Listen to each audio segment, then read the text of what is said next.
Happy snow day, everybody. I hope you're having a good day at home and able to relax and go outside and play in the snow sometime, okay? What I want to do today is I just want to review section 6.2 because I feel like we did it a little bit, but it was mostly through YouTube videos, so I want to officially teach you today so that you are good to go. All right, so first thing we need to do is we need to review these four big formulas.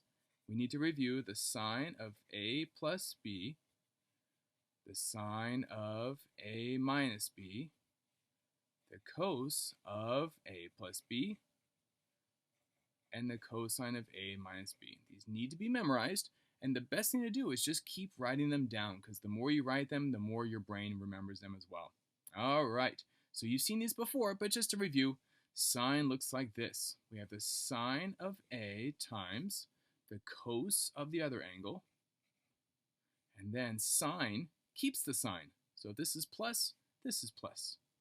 And then they basically just switch. How about the sine plays with the b, while the cos plays with the a. Exact same thing for sine of a minus b, except like we said, the sine will keep the sign, so this will become minus here. All right, this is sine of a, cos of b, sine keeps the sign, right? Minus sine of b times the cos of a. All right, those are good. Cosines are cool because they look like a cos and a sine. How about the cos of a, cos of b? Cosine doesn't keep the sign, so if this is plus, your formula will be minus. Sine a, sine b. Okay, same thing here, except the cosine will switch the sign. How about cos a, cos b? It's a minus, so it becomes a plus. Sine a, sine b. All right, keep those in your brain so you always remember them. Let's start to play. Now, we saw these examples on YouTube, and we followed along a little bit, but I want to make sure you guys are really, really feeling good about this and feel good to go. Because these are the kind of examples that we see on quizzes and final exam and all that stuff. So let's try number one. Let's see if we can find the exact value of sine of 15 and the exact value of cos of 7 pi over 12. Exact value just means we're not going to be able to use a calculator. We have to just use our knowledge of formulas and just use our brain. So here we go. Number one. Ask for the sine of 15 degrees. Well, what we have to do is we don't know 15 degrees very well. It's not one of our nice angles like 30 or 45 or 60 or 90 or anything like that. So we have to rewrite this in terms of angles that you do know.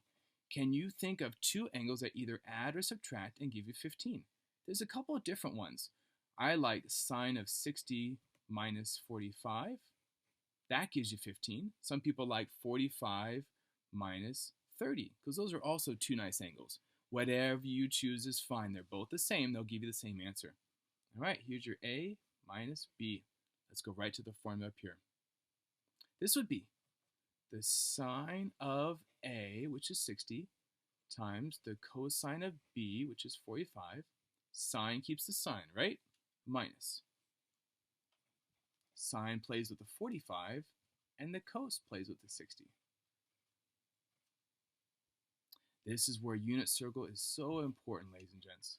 This is sine of 60, cos of 45, minus sine of 45, cos of 60. I just make these parentheses to help organize my work a little bit. All right, either using the hand rule or triangles or unit circle coordinates, whatever you do, that you can do it quickly enough. Sine of 60 is root 3 over 2. I bet you got that before I did, right? You know what? Since we're in 60 degrees right now, why don't we do the cosine of 60 since I have that in my brain? If the sine was root 3 over 2, do you remember cosine is 1 over 2? You beat me to that, didn't you? Let's go to 45 degrees. These guys are the same. They're both root 2 over 2. And there you go. Let's start multiplying. Fractions, bulldoze across the top. I get square root of 6 over 4 minus square root of 2 over 4. Need a common denominator? Check. And we get literally square root of 6 minus square root of 2 over 4. That looks like it should totally be the square root of 4, but that's not legal because they're not like radicals. So they're going to look very weird like this, folks, but that's okay. That's the answer. That's an exact answer for the sine of 15. Pretty cool, right? All right, number two. For number two, we're doing sort of the same idea, but now it's in radians.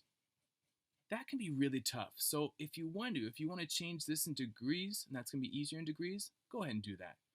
Remember how we do that with multiplying by 180 over pi? If you do that, this actually turns into the cosine of, I believe 7 pi over 12 is 105 degrees. You can double check that for me, but I think that works.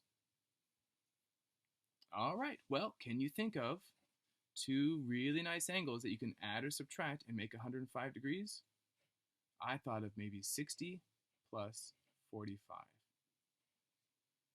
I think that makes 105. Here's your A, here's your B, here's your formula. Here we go. Cos of A plus B. This turns into the cos of 60 times cos of 45. Cosine switches the sign, right? So this becomes minus sine of 60 times the sine of 45. Running out of room here, but we're doing good. Cos of 60, cos of 45, minus sine of 60, sine of 45. I feel like we just did this over here, but again, a quick review. 60 degrees, the cosine would be 1 over 2, and the sine would be root 3 over 2.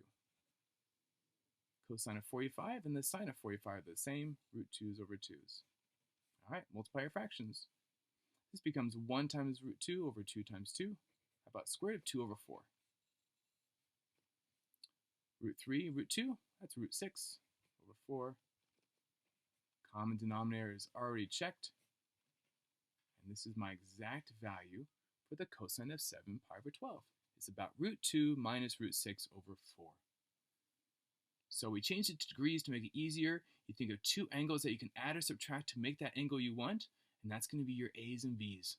Then just jump right to one of your formulas and write it out. Remember, you need a circle, so you can do all these rather quickly in your head, and you're good to go. There's questions 1 and 2, guys.